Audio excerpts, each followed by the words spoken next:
Hola, buenas tardes. Esta es la charla número 6 de los Hechos de los Apóstoles, correspondiente a la sustitución de Judas. Antes de continuar, vamos a rezar la oración. En el nombre del Padre, del Hijo y del Espíritu Santo. Amén. Señor Jesús, me presento a ti tal como soy. Te pido perdón por mis pecados, me arrepiento de ellos, por favor, perdóname. En tu nombre perdono a todos los que me han ofendido. Renuncio a Satanás, a los espíritus maléficos y a todas sus obras. Me entrego por completo a ti con todo mi ser. Señor Jesús, ahora y por siempre te invito a entrar en mi vida. Te acepto como mi Señor, mi Dios y mi Salvador. Por favor, cúrame, cámbiame, fortaléceme en cuerpo, alma y espíritu. Ven, Señor Jesús. Cúbreme con tu preciosa sangre y lléname del Espíritu Santo. Te amo, Señor Jesús. Te alabo, Señor Jesús, y te doy las gracias. Te seguiré todos los días de mi vida. María, mi Madre, Reina de la Paz, San Peregrino Santo del Cáncer, todos los ángeles y santos, por favor, ayudadme. Amén. En el nombre del Padre, del Hijo y del Espíritu Santo. Amén. Bueno, pues como os decía, empezamos la clase número 6 y estamos a punto ya de entrar en Pentecostés. En el capítulo 2 ya entramos en Pentecostés. Bueno, antes que nada deciros eso, que si queréis vídeos míos, estoy en mi canal que se llama La Sagrada Escritura en Profundidad. Si queréis os suscribís para recibirlo todas las semanas y ponéis el signo like, el signo like, que quiere decir que os gusta. Con esto lo que se consigue es que se reciba seguro, porque si hay 30, 40 o 20, por ejemplo, personas o yo misma que estoy suscrita a varios vídeos que me gustan, pero si no pongo el signo like, hay tantos que unos me sobrepasan a otros. Bueno, haced lo que consideréis adecuado, suscribiros, no suscribiros, lo que gustéis. Y con respecto a los anuncios, ya os vengo diciendo, os lo voy a decir siempre, que no hay nada que hacer. Desde mayo, YouTube lo que hace es poner anuncios exactamente igual. De manera que habrá que acostumbrarse a los anuncios, y cuando ir al vídeo, pues directamente tocar y ya directamente pasáis a la charla, ¿no? Bueno, pues vamos a ver. Hoy se trata de la sustitución de Judas, ¿no? Y bueno, es muy interesante esto, porque vais a ver, de lo que se trata es de que, Judas se ha suicidado y está Pedro con los 10 discípulos, y a ver qué pasa, a ver cómo se soluciona este tema, ¿no? Voy a leer la primera parte y luego leeré la segunda parte. En la primera parte dice, del capítulo 1, digo yo primera parte para dividirlo en dos, el tema, Dice, capítulo 1, versículo 13 hasta el 20, del 13 al 20 leo. 1, del 13 al 20, de los Hechos de los Apóstoles. Dice, uno de aquellos días, Pedro, puesto en pie ante los hermanos, ya que el número de personas congregadas con el mismo propósito eran de unas 120, les dijo, hermanos, era preciso que se cumpliera la escritura en la que el Espíritu Santo, por boca de David, había anunciado ya acerca de Judas, que fue guía de los que prendieron a Jesús, porque era uno de los nuestros y obtuvo un puesto en este ministerio. Este, pues, con la paga de su crimen compró un campo, y cayendo de cabeza reventó por medio y todas sus entrañas esparcieron. Y todos los habitantes de Jerusalén lo conocieron, hasta el punto de que llamaron a aquel terreno, en su lengua, Hakeldama, que quiere decir campo de sangre. Hasta aquí. Pero vamos a ver todo esto, Vamos a ver porque es muy interesante. A ver, el versículo 15 dice, uno de aquellos días, Pedro, puesto en pie ante los hermanos, o sea que lo que vemos claro, para empezar, es que es Pedro con los otros 10 discípulos que se ha puesto de acuerdo para elegir a Matías. Y que esto lo va a explicar a las 120 personas que le escuchan. Entonces, lo que tiene que quedar eso bien claro, es que es Pedro con los otros 10 discípulos, y el 11º que se elegirá es el colegio apostólico. El colegio apostólico. El colegio apostólico hay que entender que es el núcleo central del cual ha de salir la Iglesia. El colegio apostólico es el núcleo central del cual ha de salir la Iglesia. Iglesia que se va a edificar, se edificará sobre los apóstoles y sobre los profetas. Esto es fundamental para entender. Entonces, para entender esto, para abundar en esto, que es para fundamentarlo, este primer versículo, esto que he dicho de que el colegio apostólico es el núcleo central de donde ha de salir la Iglesia, que ha de estar edificado en los apóstoles y en los profetas, vamos a ir a la carta a los Efesios, capítulo 2, versículo 19 y 20. Efesios, capítulo 2, versículo 19 y 20. Y dice, ¿qué dice? Dice Pablo a la gente de Éfeso: así pues, ya no sois extraños ni forasteros, sino conciudadanos de los santos y familiares de Dios, edificados sobre el cimiento de los apóstoles y profetas, siendo la piedra angular Cristo mismo. Ahora vamos a ver lo que quiere decir eso. Dice: así pues, ya no sois extraños ni forasteros, a vosotros, los que me escucháis, o sea, los que estamos aquí, los que escucháis esta charla hoy, tanto vosotros los que escucháis la charla, como todas las épocas pasadas y aquellos que estaban en ese momento allí, ya no sois forasteros o extraños. Es decir, podéis serlo vosotros, como está hablando a la gente de Éfeso, lo podéis ser en el sentido de que sois forasteros, en el sentido de que a lo mejor venís del pueblo de al lado o de la ciudad de al lado, pero esto desde el punto de vista del mundo.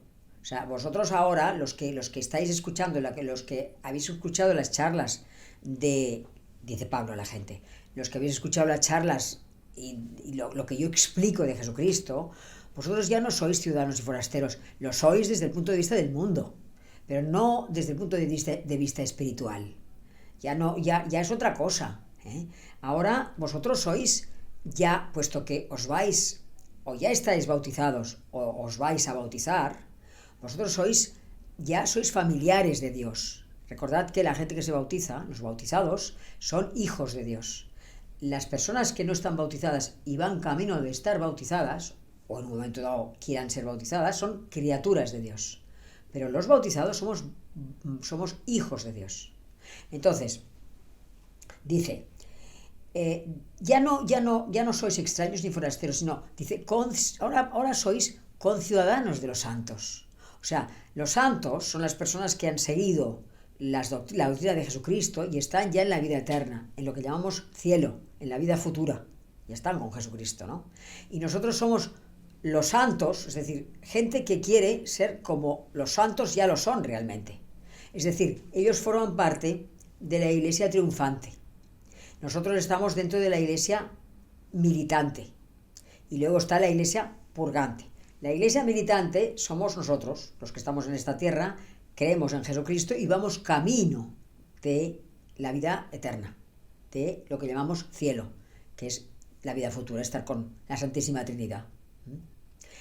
La iglesia purgante es la iglesia de las personas que ya han muerto, pero que todavía tienen que purificarse, lo que llamamos purgatorio, es la iglesia purgante, pero ya están salvadas, o sea, ya están camino de estar con los santos. Tardarán lo que se tarde, pero ya están en camino. Y luego está la iglesia triunfante.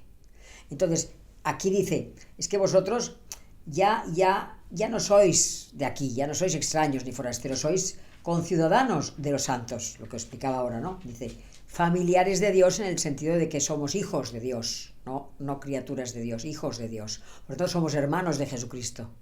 Ya somos familia, estamos dentro de Dios, dentro de la familia de Dios. Dice, edificados sobre el cimiento de los apóstoles. Nosotros estamos edificados, o sea, diríamos, edificados en el sentido de que todo lo que dicen los apóstoles está apoyado, mejor dicho, todo lo que se dice, todo lo que se explica, todo lo que explicamos, está apoyado en base a lo que los apóstoles explicaron y en base a lo que los profetas hablaron. Recordad que en el Antiguo Testamento hay 3 grandes bloques, ¿no? Que es la ley de Moisés, los profetas y los salmos. Y que en los 3, tanto en la ley como en los profetas y en los salmos, hay vaticinios sobre el Mesías. Por lo tanto, nosotros estamos ya apoyados en lo que los profetas dijeron, por supuesto, en su momento, porque había vaticinios ya sobre Jesucristo, sobre el Mesías, sobre el ungido, que es lo mismo, y apoyados sobre lo que explicaron los apóstoles. Y dice, edificados sobre el cimiento de los apóstoles y profetas, siendo la piedra angular Cristo mismo. Es decir, ya sabéis que en un edificio se pone la piedra,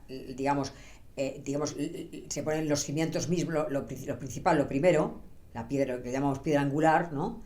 Es decir, para que luego sobre la piedra angular se edifique todo el resto del edificio. Entendiendo por esto lo que siempre os hablo, ¿no? El edificio, nosotros somos el cuerpo místico de Cristo, nosotros somos el cuerpo y Jesucristo es la cabeza.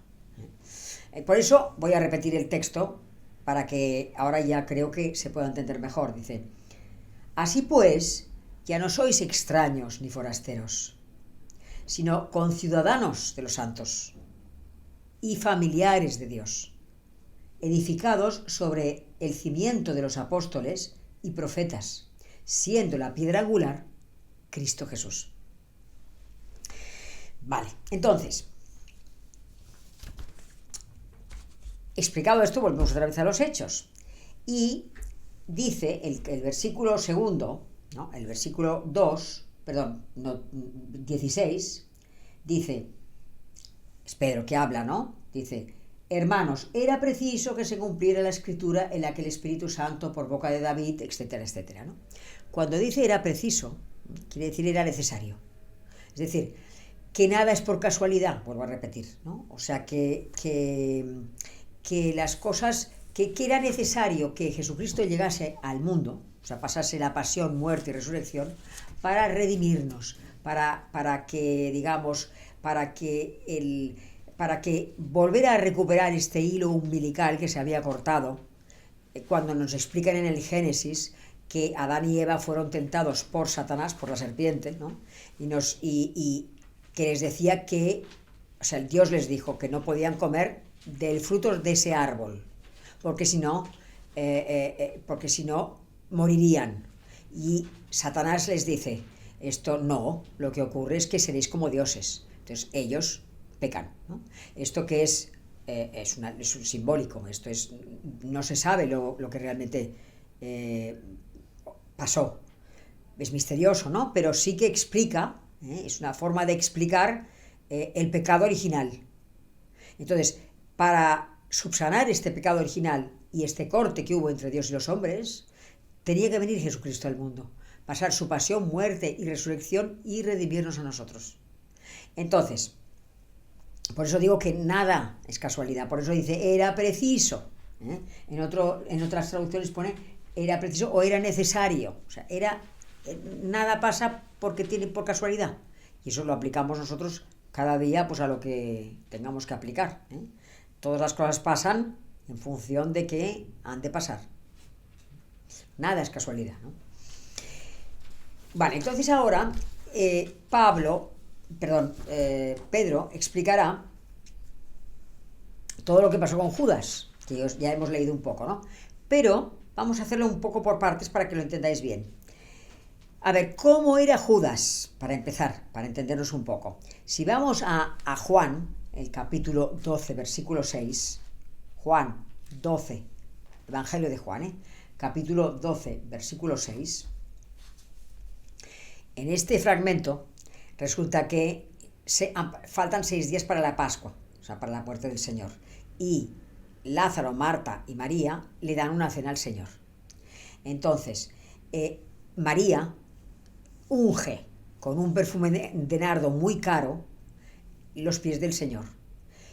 Y Judas, que es el que tiene la bolsa, es decir, es el que tenía el dinero, es el que, digamos, el Señor vivía de caridad. Muchas veces se nos dice en el Evangelio pues, que probablemente dormía en el campo. Si no tenía dónde dormir, pues dormía en el campo, echado en el suelo con todos los otros discípulos, ¿no? Seguramente debería comer pues, de lo que le daban y a alguien le debería dar algunas pequeñas monedas. La prueba es que había una bolsa, ¿no? Entonces, la bolsa la llevaba Judas. Entonces, Judas, al ver que el Señor, que María unge los pies del Señor con un perfume de nardo caro, dice, pero este perfume lo que se tenía que haber hecho en lugar de ungir al Señor, lo que se le tenía que haber hecho es venderlo y con el dinero meterlo en la bolsa y darlo a los pobres. Dice el texto, dice, ¿por qué no se ha vendido este perfume por 300 denarios y se ha dado a los pobres? Y en el Evangelio de Juan se nos dice, pero no decía esto porque le preocuparan los pobres, sino porque era ladrón y como tenía la bolsa, se llevaba lo que echaban en ella. O sea que tenemos a Judas como característica un hombre que no es honrado, por lo menos. Ya vemos una característica de él, que no es honrado, que ha estado 3 años con Jesucristo y después de haberle visto hacer todo lo que le ha visto hacer, aparte de esto, roba. Y encima quería este dinero para sacarlo y quedárselo a él, ¿no? Esto o sea, tenemos una característica de él. Entonces, fijaos que hay un momento dado en la Pasión, en Mateo, vamos a buscar Mateo, capítulo 26, versículos 14 al 16. Mateo 26, del 14 al 16. Aquí veremos que es Judas el que va a los sumos sacerdotes a ofrecerse, a decir, ¿qué me dais si os entrego al Señor? Dice, Judas Iscariote fue donde los sumos sacerdotes y les dijo, ¿qué queréis darme? Y yo os lo entregaré. Ellos le asignaron 30 monedas de plata. O sea, aquí en Mateo se nos dice claramente que es Judas el que fue, no le vinieron a buscar, fue él a ofrecerse, vender al Señor. Y seguimos un poco más. Vamos al 27, también de Mateo, capítulo 27, versículo del 1 al 8. Y veréis, dice, llegada la mañana, todos los sumos sacerdotes y los ancianos del pueblo celebraban consejo contra Jesús para darle muerte. Después de atarle, le llevaron y le entregaron al procurador Pilato. O sea, lo han cogido por la noche en el Monte de los Olivos, ha pasado la noche en la cárcel y por la mañana ellos maquinan cómo darle muerte y lo llevan a Poncio Pilatos. Entonces el texto de Mateo, capítulo 27, versículo 3, dice, entonces Judas, el que lo entregó, viendo que había sido condenado, fue acosado por el remordimiento. Pero solamente fue acosado por el remordimiento después de que vio que lo habían condenado. Cuando vio que no había nada remedio, se arrepintió. Cuando vio que ya se lo llevaban a Poncio Pilatos, se arrepiente. Y es entonces cuando va a los sumos sacerdotes y dice, pequé entregando sangre inocente. A ver, aquí hay que saber una cosa.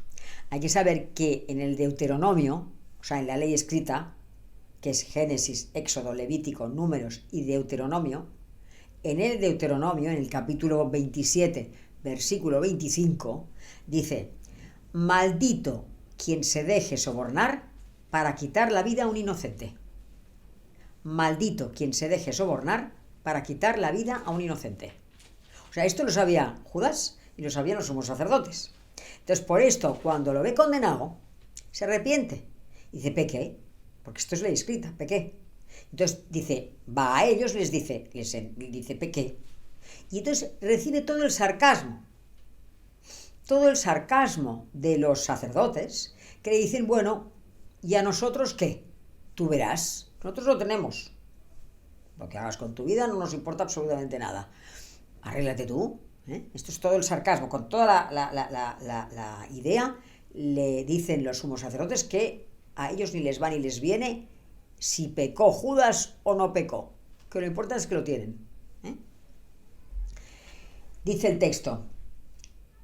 Ellos le dijeron, ¿a nosotros qué? Tú verás. Él tiró las monedas en el santuario y después se retiró y se ahorcó. Ahora, a ver, claro, él no quería las monedas, las tira y se va. Entonces, estas monedas, los sumos sacerdotes no podían cogerlas y ponerlas como en el templo, no podían en las ofrendas del templo. Porque estaba este texto, ¿no? El que decían que maldito quien se deje sobornar para quitar la vida a un inocente. Era sangre manchada de sangre. Perdón, eran monedas manchadas de sangre. Por lo tanto, no podían entregarles para las ofrendas del templo. ¿Qué hicieron? Como explica el hecho de los Hechos de los Apóstoles, compraron un terreno que se llamó el campo, se llamó campo del alfarero, se llamaba el campo del alfarero. En este campo, ellos cogen con el dinero que les da Judas, cogen y compran un fragmento de terreno, que se llamaba campo del alfarero. ¿Para qué? Porque resulta que la gente que ya vivía en Palestina, lógicamente tenía sus propios cementerios, ¿no? Pero claro, había mucha gente que para las fiestas, como os digo, la fiesta de Pascua o de Pentecostés, por ejemplo, pues venía del extranjero. Y claro, había gente que moría cuando llegaba allí. Pues porque moría de un ataque al corazón, o porque le atacaba a alguien para robarle el dinero y moría también, lo mataban. O por ejemplo, llegaba en sus últimos momentos y tenía una enfermedad tremenda y lo que quería es ver el templo de Jerusalén como al final como colofón de toda su vida. Y esta gente tenía que ser enterrada, porque no era de allí. Entonces, era enterrada en este territorio, en este pequeño terreno, que se llamaba Campo del Alfarero. Porque también morían romanos, Hay destacamentos de romanos que estaban allí y hay romanos que morían igual.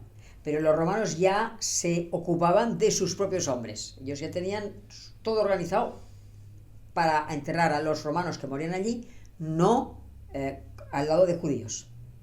O sea que este campo del alfarero se llamó luego campo de sangre, como explican, porque, como explica el texto, porque dice que, y el versículo 19, vuelvo otra vez a los Hechos, capítulo 1, versículo 19 de los Hechos de los Apóstoles. Dice, y todos los habitantes de Jerusalén lo conocieron el hecho de la entrega de las monedas y de que estos sumos sacerdotes habían comprado este territorio, ¿no? Dice, y todos los habitantes de Jerusalén lo conocieron, hasta el punto de que llamaron a aquel terreno en su lengua, Hakeldama, que quiere decir campo de sangre. O sea, esto viene de ahí, para que esto que lo sepáis, ¿no? Entonces, seguimos. Versículo 20 del capítulo 1 dice, pues está escrito, todo esto es Pedro que lo dice, pues está escrito en el libro de los Salmos, quede su majada desierta y no haya quien habite en ella. Quede su majada desierta y no haya quien habite en ella. Esto es de un salmo, Salmo 69, 20, ¿no? O sea, para entendernos, Pedro, inspirado, descubre el sentido del texto de este salmo, que de otra forma quizá no podríamos sospechar que se refería, o que el salmista lo había escrito inspirado, se estaba refiriendo a esto que ocurrió. Los salmos fueron escritos en el siglo X antes de Cristo. Y esto que ocurre es en el siglo I después de Cristo. O sea, Pedro, inspirado, entiende que que este fragmento de Salmo se refiere a esto que ocurrió con este campo del alfarero o campo de sangre. Dice el texto, quede su majada desierta y no haya quien habite en ella. A ver, Majada es como un lugar, o sea, como un paraje que sirve como de protección al ganado y también como para albergar a los pastores. Esto es lo que es. Quede su majada desierta, dice. Esto pasaba en el siglo X. O sea, este fragmento de territorio, de terreno, pasaba en el siglo... Estaba así, lo utilizaban para cubrir, para resguardar de la intemperie al ganado y a los pastores. 10 siglos más tarde, a lo mejor hubiera servido pues como una casa, pues si era como una cueva, a lo mejor hubiera podido servir como para que alguien viviera allí. Pero no, esto realmente sirvió como para enterramiento de gente que venía de fuera. Por esto dice, quede su majada, o sea, quede ese lugar desierto y no haya quien habite en ella. O sea, nadie en el campo del alfarero, que luego se llamó campo de sangre, vivió.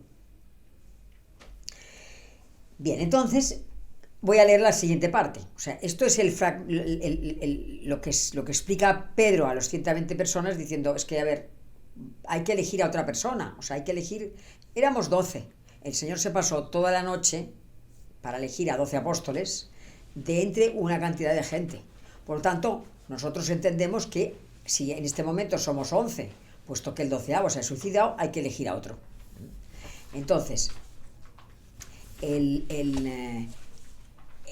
esta es toda la explicación que da. Entonces, la segunda parte de la explicación dice Pedro, por tanto, versículo 21 hasta el final, por tanto es preciso que uno de los hombres que anduvieron con nosotros todo el tiempo que el Señor Jesús convivió con nosotros, a partir del bautismo de Juan hasta el día en que fue llevado de entre nosotros al cielo, uno de ellos tiene que ser con nosotros testigo de la resurrección. Presentaron a 2, a José, llamado Barsabás, por sobrenombre Justo, y a Matías. Entonces oraron así: tú, Señor, que conoces el corazón de todos, muéstranos a cuál de estos 2 has elegido para ocupar el ministerio del apostolado, el puesto del que Judas desertó para irse a su propio puesto. Les repartieron las suertes y la suerte cayó sobre Matías, que fue agregado al número de los 12 discípulos. O sea, lo anterior, yo os he explicado lo anterior para poneros en situación, para explicaros cómo era Judas, ¿no? Y lo fundamental es eso, en que tienen que elegir el 12º apóstol, porque entienden que Jesucristo eligió 12, no se van a quedar con 11. Ahora, a ver, elegir al 12º apóstol es muy serio, porque ya os he explicado que el Señor se pasa toda la noche rezando y al amanecer elige a 12, de entre todos, a 12 apóstoles. O sea, elegir era muy serio. Por lo tanto, ellos no se sentían dignos para nada de elegirlo. Entonces, lo que hacen es, digamos,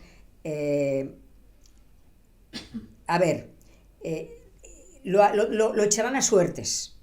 Pero lo echarán a suertes de otra manera. Lo echarán a suertes a base de rezar primero. Dice, esto es lo que ocurre, explica Pedro, esto es lo que ocurre, hay que elegir a un 12º apóstol. ¿Y cómo lo vamos a elegir? Este apóstol tiene que estar desde el principio, desde que desde que Jesucristo fue bautizado, hasta que fue ascendido al cielo. Tiene que haberlo visto todo, para dar testimonio.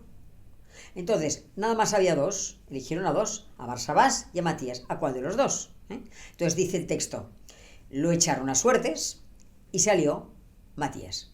Pero claro, ¿cómo lo echan a suertes? Porque claro, yo al principio cuando leí este fragmento, antes de estudiar, a ver, yo la verdad es que pensé, pues sí que fue fácil esto, pensé. Pues sí, o sea, simplemente echas los dados y salga lo que salga uno o salga otro, pues qué superficial, ¿no? Pero claro, leyéndolo luego y estudiándolo, me di cuenta que era todo menos superficial, porque fijaos lo que hacen, dice, entonces oraron así, o sea, rezaron como Jesucristo había rezado. Jesucristo se pasó toda la noche rezando, ellos rezaron igual, exactamente igual, y pensaron, diciendo, con el corazón dijeron, salga lo que salga, que lo que salga sea lo que Jesucristo quiere que salga. Lo que Dios quiere que salga, es lo que saldrá.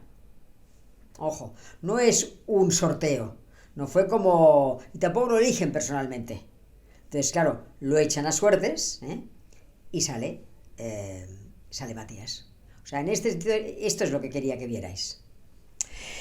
Bueno, pues esto es la clase de hoy, porque la próxima clase será ya Pentecostés.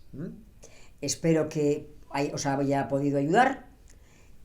Si queréis seguir las clases, buscad el canal de la Sagrada Escritura en profundidad y nos despedimos hasta la semana siguiente, hasta la tarde del martes por la tarde, que os mandaré la grabación. Vamos a rezar la salve. En el nombre del Padre, del Hijo y del Espíritu Santo. Amén. Dios te salve, Reina y Madre de misericordia, vida, dulzura, esperanza nuestra. Dios te salve. A ti aclamamos los desterrados hijos de Eva. A ti suspiramos, gimiendo y llorando en este valle de lágrimas. Ea pues, Señora abogada nuestra, vuelve a nosotros tus ojos misericordiosos. Después de este destierro, muéstranos a Jesús, fruto bendito de tu vientre. Oh clementísima, oh piadosa, oh dulce Virgen María, ruega por nosotros, Santa Madre de Dios, para que seamos dignos de alcanzar y gozar las promesas de nuestro Señor Jesucristo. Amén. En el nombre del Padre, del Hijo y del Espíritu Santo. Hasta la semana que viene, si Dios quiere.